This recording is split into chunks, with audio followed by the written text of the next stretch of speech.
Ang laki nito. Tingnan natin. Oh.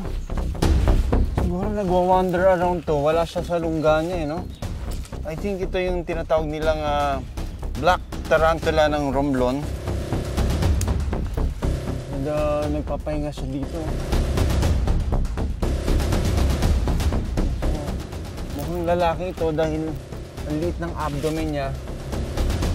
Yung male, siya yung nag-wander around. Maaring breeding mode ito, kaya naghahanap siya ng mga females niya. Bihirang makita sa mga lungga ang male tarantula spiders. Madalas kasi silang naglilibot sa iba't ibang lungga para makahanap ng babaeng tarantula na makakapareha. Dahil sa nakakatakot nilang itsura, sa mga galamay nila, nagkakaroon ng misconception. Pero actually, hindi naman sila ganun ka-aggressive. They are peace lovers.